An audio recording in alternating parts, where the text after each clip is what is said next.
जय Hind my dear friends. कैसे हैं आप सब? उम्मीद करते हैं आप बहुत अच्छे होंगे, है ना। चलिए आज हम आपके लिए बहुत बेहतरीन टॉपिक लेकर आए हैं। इसका मतलब ये हुआ कि आज हम आपके लिए ब्लड का दूसरी टॉपिक लेकर आए हैं, ब्लड का पार्ट 2 लेकर आए हैं। ब्लड के पार्ट 1 लेक्चर में हमने आपको ब्लड की पूरी बेसिक जानकारी बताया था।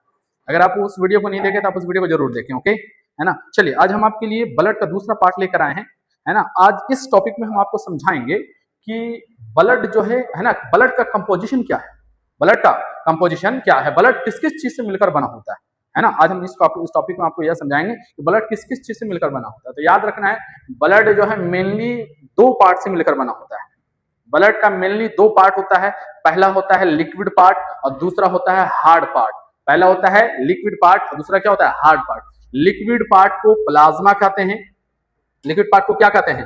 प्लाज्मा कहते हैं। याद रखना है, लिक्विड पार्ट को क्या कहते हैं हम लोग, है ना, प्लाज्मा कहते हैं, है ना। याद रखना है कि ब्लड को जो है हम लोग, ब्लड का जो लिक्विड पार्ट है वो क्या कहलाता है? प्लाज्मा। ब्लड का लिक्विड पार्ट क्या कहलाता है?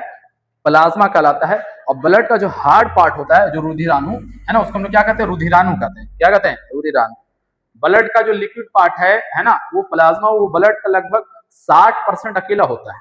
ब्लड का 60% हिस्सा होता है और रुधिराणु जो होता है ब्लड का बचे हुए 40% हिस्सा होता है।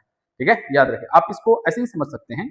जैसे हमने आपको बताया कि ब्लड जो है, ब्लड में मेनली दो पार्ट होते हैं, एक लिक्विड पार्ट होता है, एक हार्ड पार्ट होता है। आप इसको इस तरीके से समझ सकते हैं कि जैसे आप शरबत बनाते हैं ना, तो शरबत में तो चीनी का भी इस्तेमाल करते हैं और पानी का भी इस्तेमाल करते हैं।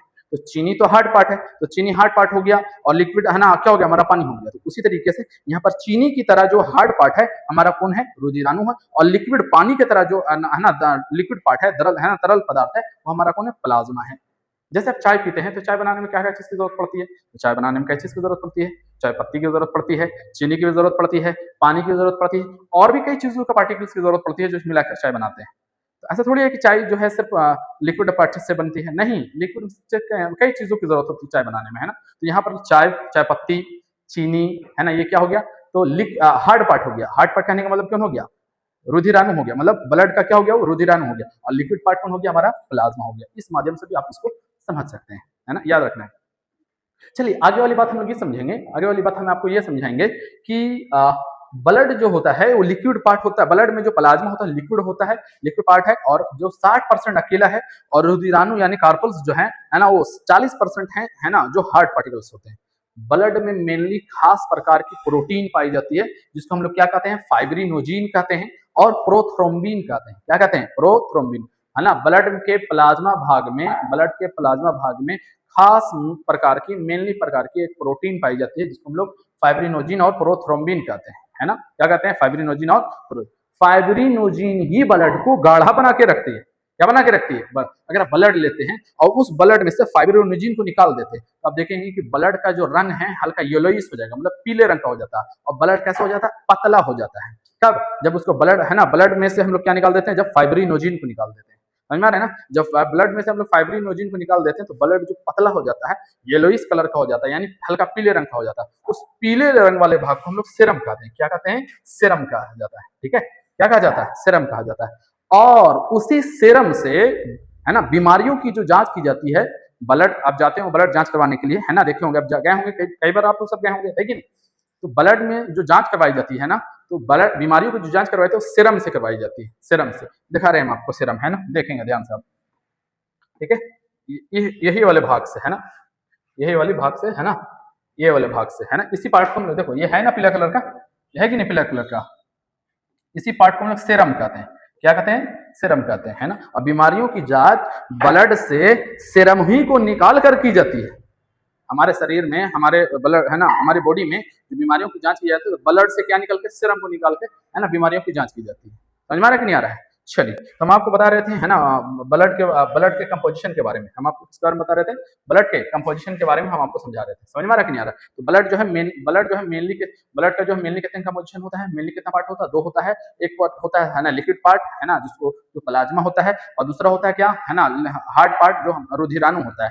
लिक्विड पार्ट जो प्लाज्मा होता है वो अकेला 60% होता है। रुधिराणु जो होता है वो अकेला कितना परसेंट होता है? वो 40%, बचे हुए हिस्से का वो 40% होता है। चलिए आज अगली टॉपिक में हम आपको ये समझाएंगे, अगली टॉपिक में हम आपको ये समझाएंगे कि रुधिराणु में और क्या क्या चीजें होती हैं, वो कैसे बटी होती हैं। तो याद रखना रुधिराणु में और भी जो होते हैं। अब हम समझेंगे कि जो बचा हुआ जो 40% हिस्सा रुधिराणु है उसमें क्या क्या होते हैं। तो हमारा कौन कौन हो जाएगा, उसमें कौन कौन पार्ट्स आ जाते हैं, आरबीसी, डब्ल्यूबीसी और प्लेटलेट्स, है ना। RBC, WBC, platelets, red blood corpuscles, white blood corpuscles और रुधिराणु, है ना, रक्त बिंबाणु जिनको कह सकते हैं आप, ठीक है, प्लेटलेट्स को, ठीक है। चलिए सबका एक बायोलॉजिकल नाम जानेंगे। देखिए याद रखना सबका एक बायोलॉजिकल नाम है, ठीक है, सभी का एक बायोलॉजिकल नाम है। पहला है ना, आरबीसी का बायोलॉजिकल नाम क्या है, तो इरिथ्रोसाइट। आरबीसी का बायोलॉजिकल नाम क्या है, इरिथ्रोसाइट। डब्ल्यूबीसी का लियोकोसाइट, है ना, और प्लेटलेट्स का है ना थ्रोम्बोसाइट, है ना, थ्रोम्बोसाइट, लियोकोसाइट, इरिथ्रोसाइट। अगर पूछा जाएगा बताइए आरबीसी का बायोलॉजिकल नाम क्या है, तो इरिथ्रोसाइट। आरबीसी का पूछ लिया, बायोलॉजिकल नाम पूछ देता है एग्जाम में, कई बार क्वेश्चन पूछा जाता है बायोलॉजिकल नाम, है ना। आरबीसी का बायोलॉजिकल नाम क्या है, तो है ना इरिथ्रोसाइट। डब्ल्यूबीसी का लियोकोसाइट, है ना, डब्ल्यूबीसी का लियोकोसाइट और प्लेटलेट्स का थ्रोम्बोसाइट, है ना। इरिथ्रोसाइट, लियोकोसाइट और थ्रोम्बोसाइट, इरिथ्रोसाइट, लियोकोसाइट और थ्रोम्बोसाइट। ओके, चलिए आगे। कभी कभी इसकी संख्या भी पूछ देता है, कभी कभी जो है इनकी संख्या भी पूछ देता है कि बताइए आरबीसी की टोटल संख्या कितनी होती है। तो याद रखना है आरबीसी की जो संख्या होती है ना, लगभग वो 50 लाख होती है। कितनी होती है, 50 लाख, है ना। अगर मिलियन में देखा जाए तो ऐसे बुक में देखेंगे आप, बुक में लिखा रहता है मिलियन में, मिलियन में लिखा रहता है 5 मिलियन, है ना, 5 मिलियन।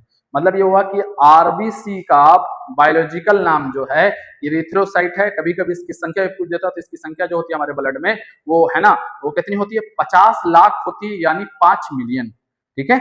बुक में लगभग मिलियन करके दिया होता है, आप चेक कर सकते हैं, ठीक है। इसकी कितनी संख्या होती है, लगभग 50 लाख होती है, ठीक है।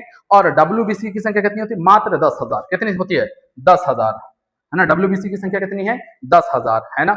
और प्लेटलेट्स की संख्या 2 लाख, प्लेटलेट्स की संख्या 2 लाख, है ना। चलिए कभी कभी इसका जीवन काल भी पूछ देता है ना, एग्जाम में जो है कभी कभी इसका जीवन काल पूछ देता है कि इसका जीवन काल क्या होता है। तो आरबीसी का जीवन काल कितना होता है, 120 दिन। आरबीसी का जीवन काल 120 दिन, है ना। और डब्ल्यूबीसी का जीवन काल 4 दिन, है ना। और प्लेटलेट्स का जीवन काल 7 दिन, है ना। तो इस तरीके से आप कॉर्पुल्स को, मतलब रुधिराणु को आप समझ सकते हैं, जो ब्लड का लगभग 40% हिस्सा होता है ना। देखिए एग्जाम में जो क्वेश्चन पूछा है ना, एग्जाम में जो क्वेश्चन पूछ लेता है, कभी कभी क्वेश्चन ऐसे पूछ लेता है ना, कि रक्त के रुधिराणु में सर्वाधिक संख्या किसकी होती है। एग्जाम में कभी क्वेश्चन पूछ देता है ना कि रक्त के रुधिराणु में सबसे सर्वाधिक संख्या, सबसे ज्यादा संख्या किसी की होती है ना। तो कई कई लड़के ऐसे मार के आ जाते हैं ना कि रक्त के रुधिराणु, है ना, सबसे ज्यादा संख्या जो है ना प्लाज्मा की होती है, 60% होता है ये, और ये 40% होती है। नहीं, ये क्वेश्चन नहीं है, आप ध्यान से सुने। कुछ क्वेश्चन कभी कभी पूछ देता है कि रक्त के रुधिराणु में सबसे सर्वाधिक संख्या किसकी होती है। तो याद रखना रक्त के रुधिराणु में सर्वाधिक संख्या जो होती है वो आरबीसी की होती है, और कितनी होती है, 50 लाख होती है। ये पूरे ब्लड का 95% अकेला होता है, पूरे ब्लड का। ये देखिए ये 10,000 है, ये 2 लाख है, ये पूरे ब्लड का जो है 95% अकेला होता है। इसलिए है ना पूरे ब्लड में, है ना पूरे ब्लड में सर्वाधिक संख्या जो होती है पूरे, है ना, रुधिराणु में, है ना, रुधिराणु में जो सबसे सर्वाधिक संख्या जो होती है वो किसकी होती है, आरबीसी की होती है ना। लेकिन ऐसे पूछा जाए कि पूरे ब्लड में, अगर क्वेश्चन ऐसे पूछा जाए कि पूरे ब्लड में सर्वाधिक संख्या किसकी होती है, आप इस तरीके से कह सकते हैं कि प्लाज्मा की होती है, ठीक है। अगर पूरे ब्लड से पूछा जाए, लेकिन ऐसे पूछा जाए कि पूरे रुधिराणु में सबसे सर्वाधिक संख्या किसकी होती है, तो आरबीसी की होती है, वो अकेला 50 लाख होता है। ध्यान दें आप, ये एक बात ध्यान दें कि आप एक सवाल कर सकते हैं, आपका सवाल हो सकता है, आप क्वेश्चन कर सकते हैं कि आरबीसी 120 दिन, आरबीसी 120 दिन, डब्ल्यूबीसी 4 दिन, है ना, प्लेटलेट 7 दिन। इसके बाद इनका क्या होता है ना, 120 दिन के बाद अगर ये मर जाते हैं, है ना, ये खत्म हो जाते हैं, प्लेटलेट्स खत्म हो जाते हैं, इसके बाद इनका क्या होता है ना, इसके बाद जो है इनका क्या होता है। तो याद रखना है कि डब्ल्यूबीसी में लाइसोसोम पाए जाते हैं, लाइसोसोम इन्हें मार देता है। प्लेटलेट्स में भी लाइसोसोम रहता है, इन्हें ये मार देता है ना। आरबीसी में लाइसोसोम नहीं होता, ये एस्पिलिन होती है, एस्पिलिन से मार देती है। क्या कर देती है, एस्पिलिन मार देती है। लेकिन आपको एक बात याद रखना है कि सिर्फ और सिर्फ जो है जो मरता है वो रुधिराणु वाला हिस्सा होता है, प्लाज्मा वाला हिस्सा अभी भी जिंदा होता है।